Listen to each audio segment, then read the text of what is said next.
होली को जारी हुए डीए डीआर के आंकड़े 55% नहीं, अब 56% हुआ डीए डीआर। एआई सीपीआई आंकड़े बढ़े लेकिन इन्फ्लेशन हुआ कम। 8वें वेतन आयोग पर इन आंकड़ों का पड़ेगा सीधा सीधा असर। जय हिंद, नमस्कार दोस्तों, आप सभी का एक बार फिर स्वागत करता हूं एक नए वीडियो में, जिसमें हम बात करेंगे डीए डीआर के ताजा आंकड़ों के ऊपर।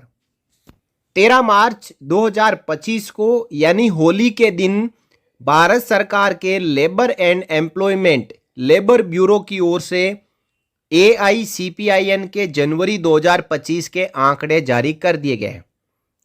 जैसा कि आप सबको पता है कि दिसंबर 2024 तक जो डीए डीआर अब फाइनल होने जा रहा है वो 53% से बढ़कर 55% फाइनल होने जा रहा है, जिसके ऊपर जल्द ही कैबिनेट में मोहर लगेगी। जनवरी, फरवरी, मार्च का एरियर मिलेगा और अप्रैल से बढ़ी हुई सैलरी और पेंशन कर्मचारियों और पेंशनर्स को मिलेगी।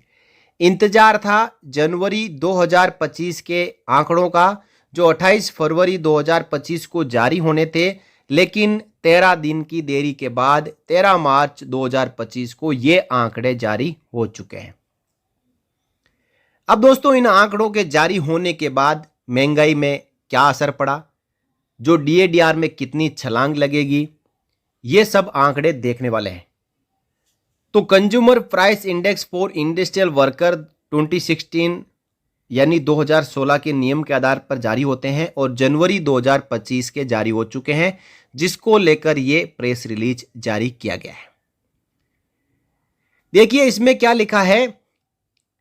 The all India consumer price index for industrial worker for January 2025 decreased bye 0.5 and stood at 143.2। यानी जो एआईसीपीआईएन के आंकड़े बढ़ने थे उसकी बजाय जनवरी 2025 के कम हुए और 0.5 आंकड़े घटे हैं। इसके बाद ये 143.2 पे पहुंच चुके हैं। इसका मतलब कि जितना डीएडीआर कर्मचारी और पेंशनर्स बढ़ने की उम्मीद कर रहे हैं उतना डीएडीआर नहीं बढ़ेगा। पहले 143.7 पे थे दिसंबर 2024 के आंकड़ों के अनुसार, लेकिन जनवरी 25 के आंकड़ों के बाद एआईसीपीआईएन 143.2 पे पहुंच चुका है। अब देखिए, year on year inflation for the month of January 2025 stood at 3.10 as compared to 4.59% in January 2024। यानी पिछले साल जनवरी 2024 में जो महंगाई दर है वो 4.59% थी और ये महंगाई भी घट के अब 3.10% हो चुकी है। इसका मतलब जो हमारे डीए और डीआर के आंकड़े प्योरली महंगाई दर पर निर्भर करते हैं। जब महंगाई बढ़ नहीं रही है तो डीएडीआर के आंकड़े भी उस लेवल तक नहीं बढ़ेंगे जितने कर्मचारी और पेंशनर्स उम्मीद करते हैं। इसका मतलब सीधा सीधा यह है कि डीएडीआर के आंकड़े अब ज़्यादा बढ़ने वाले नहीं है। अब year on year inflation based on CPI IW देखें तो यहाँ पे आप देख सकते हैं कि जनवरी 2024 में 4.59 था और जुलाई में सबसे नीचे गया, फरवरी 2024 में पीक पे था और आज आप देखेंगे जनवरी 2025 में ये 3.10 पे आ चुका है। इसी के साथ यदि बात करें कि किस प्रकार इन आंकड़ों ने इफेक्ट डाला है, तो दिसंबर 24 के और जनवरी 25 का यहाँ पे कंपैरिजन दिया हुआ है। जो फूड एंड बेवरेजेज है वो दिसंबर में ज़्यादा बढ़े थे, उनकी रेट्स 151.3 थी तो जनवरी में घट के 148.3 हो चुकी है। जो पान, सुपारी, तंबाकू और इंटॉक्सिकेशन है उन आंकड़ों में बढ़ोतरी हुई है। क्लोथिंग एंड फुटवेयर में भी थोड़ी सी बढ़ोतरी हुई है। हाउसिंग के आंकड़ों में भी ज़्यादा बढ़ोतरी हुई है और फ्यूल एंड लाइट के आंकड़े सेम रहे। जो मिसलेनियस है उन आंकड़ों में भी थोड़ी सी बढ़ोतरी हुई है। तो सबसे ज़्यादा इफेक्ट डाला फूड एंड बेवरेजेज में। दिसंबर 2024 के आंकड़े 143.7 पे थे और जनवरी 2025 के आंकड़े 143.2 पे आ चुके हैं। इसी के साथ आप ग्रुप इंडिसेस भी देख सकते हैं। तो इस प्रकार दोस्तों जनवरी 2025 के आंकड़े जारी होने के बाद अब आपका डीए और डीआर कहाँ तक पहुंचा है, तो डीए डीआर चार्ट के अनुसार आगे हम इसको समझते हैं। दिसंबर 2024 तक जो कि जनवरी 25 से डीए डीआर बढ़ना है, वो आप यहाँ पे देख पा रहे हैं कि 55.99 यानी 0.01 से लेके ये 56% होने से चूक गया। इसका मतलब 2% की बढ़ोतरी के साथ जनवरी 25 से डीए डीआर 55% होगा।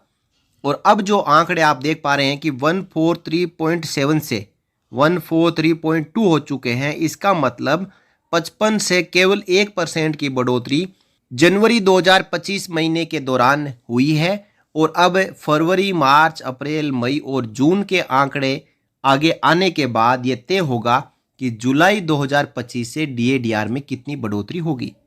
दोस्तों पहले ये आंकड़े बढ़ते थे 139.9, 141.4, 142, 142, 143, 144, लेकिन नवंबर के बाद इन आंकड़ों में गिरावट आती जा रही है, जिसकी वजह से हो सकता है कि जो जनवरी 2025 से जो डीए-डीआर में केवल 2% की बढ़ोतरी हो रही है और जुलाई में ये ऐतिहासिक सबसे कम बढ़ोतरी हो, क्योंकि सरकार इन आंकड़ों को कंट्रोल कर रही है और कंट्रोल होने के बाद ये आंकड़े देरी से जारी होते हैं।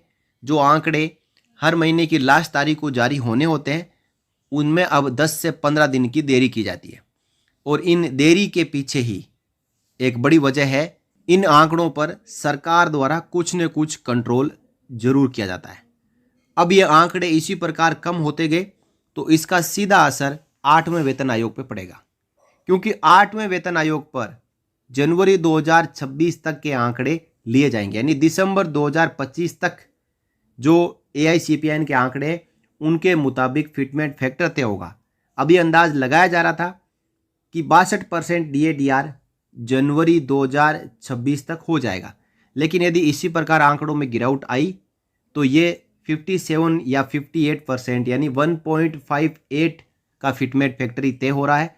उसके ऊपर सरकार अपनी तरफ से जो फिटमेंट लगाएगी उससे 1.8082 बेमुश्किल से पहुंचेगा। तो दोस्तों ये थी खबर जनवरी 2025 के एआईसीपीएन के आंकड़ों पे।